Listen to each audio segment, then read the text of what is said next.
So fans defend Doctor Strange 2 star Xochitl Gomez against those making fun of her name. Now, this is one of those things where this happens a lot where people if you look at the world from like a critical lens and everything is offensive. Yes. My last name is Dasovic. And if every time a person who called my house mispronounced Dasovic was to be like offensive to me and make me angry, I would have had a heart attack many, many lifetimes ago. Wow, I was under the impression this whole time that your name was Branthovic. That's my other name. That's crazy. Yes. So it says, Xochitl Gomez has just made her MCU debut in Doctor Strange in the Multiverse of Madness. The young actor has brought, there they are with remember, they don't use the term actress anymore. The young actor. Oh. Yep. So it says, has brought because the male term is the gender neutral term. Yes. Has brought America Chavez to life, holding her own in scenes opposite stars like Benedict Cumberbatch and Elizabeth Olsen. I would argue that she has potential as an actress, but the writing that they gave her in this movie just was She not... didn't blow it out of the water. But it was... I don't think that's necessarily her fault in this case. No. The material wasn't there for her. But with fame comes haters. Inevitably comes haters. With many stooping to making fun of her first name, which is of course a low IQ thing to do. It says Xochitl. So it's spelled. If you guys are listening, the name is actually spelled Xochitl. It's actually a beautiful name. Pronounced Xochitl. They put Xochitl in here, but I've never seen it. Everyone that I listen to didn't pronounce an L at the end, so if I'm getting that wrong, I could be getting that wrong, but I'm not doing so on purpose, so I apologize. But I was always heard it pronounced as Xochitl. So that's taken from Aztec or Mexicano language spoken in central Mexico. The name literally means flower, but Xochitl is also a day in the sacred Aztec calendar set aside for reflection, creation, and pleasure. There's a lot of indigenous pride in this, so those on social media are kicking back against mockery. For example, one points out the double standard of accepting a name like Schwarzenegger and not Xochitl. That's not because it's easy to pronounce, that's because he's been a household name for like 50,000 years. The language of this isn't accepting a name like Schwarzenegger. It's just hearing it so many times that of course you know how to say it. Yeah, but it says otherwise no one would know how to say it. This says bring able. I think they mean being able to pronounce Schwarzenegger and not having a mental breakdown at the name, and having a mental breakdown at the name Xochitl seems racist. Again, if every problem you have if all you have is a hammer, every problem has to be a nail, right? It's crazy that all the tweets they're showing are railing against people making fun of her name, but no examples of people actually making fun of her name. Yep. Are the only people that are capable of writing and reading anymore just like triggered losers? Kind of. This is why I'm saying mass literacy is the problem. Every single article is like people should not know how to read. Clapback queen like energy. Yeah. Every single article. Yep. The printing press was so clapback queen energy. Put that on a t-shirt. First of all, yes. Second of all, nah. So it says Xochitl's name is so beautiful and stands for so much. Don't ever come for or her name. I think they mean for her or her name. You shouldn't. You shouldn't come for her name, but it's like, why is this a discussion? Why? I saw absolutely no one making fun of her name online. I am so effing serious. Don't make fun of Xochitl Gomez's name. I don't think y'all realize it's xenophobic. No, it's not. It's just like, is that xenophobic to not be able to pronounce my name? Yes. No. Yes. No. You're the Latina. Well, so yeah, you're, as the comments say, Brett is the spicy Latinx. That is mean. So. It says, I love Xochitl's name. Sounds cool, and it begins with X. I like that person. That's like the cool. It's like, it starts with X. It starts with an X. That's cool. Yeah, I'm here for it. It says, it was funny in Gomez's common. Xochitl is uncommon. Xochitl is a very common name in Mexico, Latin America. Shut the F up. Okay. I love the sarcastic hearts face at the end there. It's just like, This is what we need to realize. These are like all 16-year-old girls. Yep. No, but it's like, why are we listening to them? You don't know that? You should hurt yourself. And it's like, why not just give me the information? And now I know. Because they can't miss an opportunity for snark. It's incredible. It's all they want. They need the snark. There's nothing exceptional about these people. Yeah. Elon Senpai thinks this. If they have to lord something over other people, it will be this. it boggles my mind that people have that much time on their hands. But, like you said, they're probably teenagers complaining about this stuff. But it is weird to me that the things always go back to racism and sexism when it comes to not being able to pronounce the name. We should labor under the assumption, at least in my opinion, that people mean well. Like in these situations. No, but we know that they don't. Not that. I'm saying if somebody mispronounces a name, sure, yeah, you should operate under the impression that they didn't mean to harm you. Yeah, but at this point, like, intentions don't matter. Yeah. Only the appearance of your action and then the intentions that they project onto it after the fact are what matters. Yeah. So it says on this one, it says when they called it xenophobic, the people respond. It says her name is so pretty too, and making fun of a Mexican native name is so not okay. Again, where was anyone making fun of it? Yeah, it says, haven't seen a single tweet. There's one. It says making fun of her name.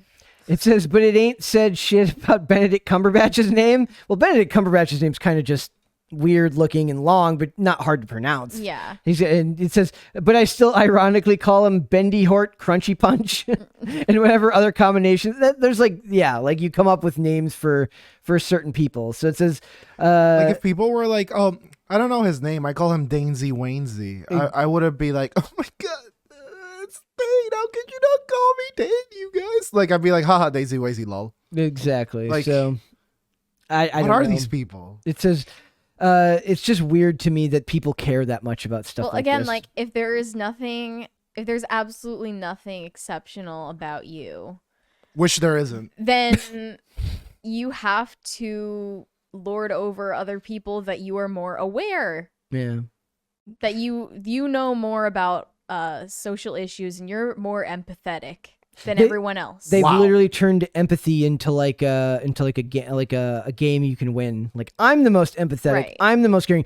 I'm not going to say the word. These are the rudest bitches that you know in real life. Yeah, for real. So yep. It's the meme. It's like anybody who puts "be kind" in their profile is literally the least kind person you've ever met in your entire life. I'm telling you, these are the ancestors. These are the descendants of the people who are against the civil rights movement. And like now, their shitty negative energy can be focused in this direction, and they get like people's adoration as well. You know, their lizard brains are like absolutely all the way. Yep. So I just think that we should maybe move on and maybe not hold it against people who for like the best example is like nobody was insulting their name. They're just making a post about it. Absolutely no. So it was just virtue signaling. So it's just virtue signaling. So they have unfairly made me clickbait based on the headline because now I'm angry. You play yourself. Now I played myself. All right, so I found this study. It says, for women making music, objectification and social media abuses persist. It's a study. Get out of town. I was like, literally, the funny thing about this was like, I looked at this, right? Like this article, and then I was like looking for supplemental articles, and the first thing that came up was like a Cardi B or like a Megan Thee Stallion like thing on TMZ, and it's like the most like not PC pose you've ever seen somebody posing. Like, well, they kind of, the ones who are making the most money lean into it, right? It's part of the process in the music industry, almost more so than movies, I think, for female pop stars. Yes, no? They lean into it as and it's framed as empowerment because it's your choice. It's not being imposed on you, but that's really just tricking yourself. I mean, you think that they're kind of you're again, rationalizing as I said with themselves. Like what Cardi B was saying about how like in a second she would snap her fingers and go back to being a stripper because she loved it like so much more than being in the public eye. But like, no, you just switched out one form of being dehumanized on a daily basis for another form of that's more lucrative. In competitive, there's like a term, it's called meta. It means most effective tactic available. And so the most effective tactic available for these people is to be incredibly provocative while pretending they're not doing that. But have they tried something else? I'm sure that they could try something else and it would be more compelling to but people. Is it as effective? Because like, so with the visual, naturally you got like, a very sexual, very forward visual. And so some people will have the proclivity to respond to that. So you're getting the benefits of like the drawing the eyes from the sexual provocativeness, and you're also getting the benefit of browning points for insulting them for acknowledging the sexualness. Yep. Thus, the meta, the most effective tactic available, comes into effect. It's a twofer. What's interesting here is that, to me, I think that they're absolutely right, that this is absolutely what's going on, but people are going to be tempted to be like, push back and be like, look, it's your choice. But it doesn't mean it's not happening in the industry. But if it's the easiest route forward to make the most amount of money, is that hard to believe? No, it's not at all. It says, according to the study, the greatest growing challenge this past year was criticism and abuse on social media platforms, which 29% of respondents said worsened for them. So that seems like more than the objectification is just, when you put yourself out there in a very public way, you're opening yourself up to a plethora of criticism that you may not be able to take, right? Mm-hmm. Like, especially when it incites vitriol in people. And that can be a very, very, very hard thing to handle. It says, the study reveals that nearly 40% of women creators agreed that women consciously decide to make music at home rather than in a studio to avoid potential gender-based harassment. I would like to know, like, what qualifies that. Like, does that mean it has to be something specifically about them being a woman in the insults? Are they talking about insults or like comments like that? Are they referring to like the environment, the work environment of a studio being oppressive to women? I can only read what's in the article, but that seems to be what they're saying. Yeah, It says, I mean, clearly from what we've learned from hundred episodes of making this show is that if you work in the music or entertainment industry, you will be sexually harassed. Yep. Like, without a doubt. It says 61% of women have experienced sexual harassment. Respondents also reported that appearance and age are still major obstacles for women creators. What's interesting about that is that, to me, that number is actually like lower. I honestly thought it would be higher than, maybe I have just less faith in society, but that's almost open to interpretation, because what one person calls sexual harassment, another person might just brush it off. We're not talking about physical contact. I'm guessing they're talking like somebody says something really off color and rude about their appearance, or calls them toots or something really lame like that. You can't have sex in a sex scene. Yes. Like, you can't as be we talked sexual about in a yesterday. sex scene. Like, it has to be like, I don't know. And like robotic? I don't get it. So they talk about how half the women surveyed have witnessed age discrimination, and 2/3 felt the pressure to look good frequently. Everyone in that industry is pressured to look good frequently, except for like... Isn't that literally your job? That's your description? job. We talked at one point about, or actually, I don't know if we ever covered it here, about Diane Lane, or it was probably somebody else, Diane Kruger, who like went to like an audition for Troy, and they like put her in her full get up for the that was movie, her. and they like had her spin around so they could see what she looked like, because it's a visual medium and they need to be able to see what you look like, what it's going to look like on camera, right? The actors, the men in superhero movies, have to be in phenomenal shape because the role demands it. So if their role demands that they look attractive, now they're taking issue with that. But I guess the argument is that, like, if you're a woman in music, the only thing that should matter is the quality of your music and not how you look. But that's not intellectually dishonest. Very because your dishonest. image is what's selling your music. Yep. I don't know. Music videos still get a ton of views, even though people could go listen to the song That's on essential Spotify. to promoting the Yes. song. And Exactly. What's so offensive about this logic is that, hey, I know like this group, or I know this rule set, like you normally do things this way, but everyone has to now accommodate me. Yep. And I'm not gonna go by the standards that are appropriate to the medium that we're conveying. I'm a little selfish bitch, and everything has to be around me. That's the culture. And yeah, that's kind of a bit of narcissism. Like the whole It's insane. industry, the industry must change for you rather than you Demanding accept. that masses of people like you for you when you are not presenting Or likable. the real you're presenting an image. Yeah. Like, that's entitled. This is movies, but this is a good example of this happening. Was the actress from the original Top Gun who was not asked to reprise her role in Top Gun Maverick because Tom Cruise and her she's a little bit older than Tom Cruise, but they're both pushing 60. But Tom Cruise looks really good for his age, my God. and whether we like it or not, women are held to a different standard as far as what they're supposed to portray on screen. Men tend to grow in. They talk about how male actors grow into their face, where ones who aren't pop stars as early, like child actors who come in to be, like they tell actors like you will look better when you're 30 rather than when you're 20 because you're going to look more mature. It's part of social dynamics that men have more, have more societal. Men's looks degrade as well, and I'm sure that their roles speak for yourself. But based on the roles that they're playing, they're going to grow into what those roles will pertain, meaning like a somewhat attractive or attractive businessman, or in Tom Cruise's case, a handsome older pilot, something like this. Whereas her role in that movie was as like a flight. She was like a civilian contractor for the government. She was attractive. She actually looked a lot like Margot Robbie when I was watching it the other day.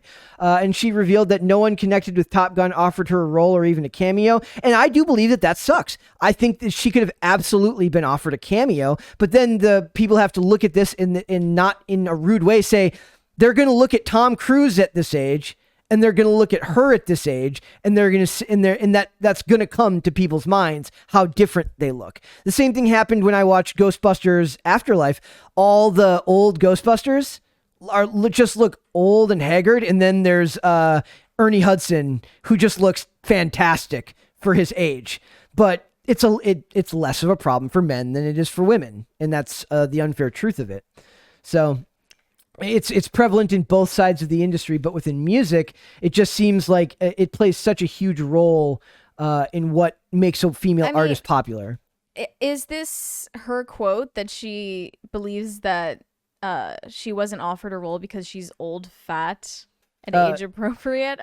Did she say that? That was the industry. I don't believe she said that in here. She says, let's see if I can go down. She says, I don't really keep in, she just talks about how she doesn't keep in touch with anyone from Hollywood. I think I've spoken to a couple of, she's not in the industry anymore. She works as like an addiction counselor now, I think it said on her IMDb page. That's awesome. She's got another job, and so she just feels like it's not her world anymore. But it would have been nice to give her a cameo, like Val Kilmer, because of his, what happened with his throat, because he got sick, he had throat cancer, whatever, and he had to have his vocal cords removed, and so they had to do all this crazy stuff to him. He's looks much different than he did when he was in his 20s or 30s when Top Gun was made, but they're still going to find a way to use him. At least I know that they show a picture of him in the movie. I don't know if he's going to appear in it, but it's just they're held to different standards because men and women are held to different standards. That's just the world we live in. But people have a hard time, and I know that's difficult to accept, that we're just not always going to be judged by the same thing.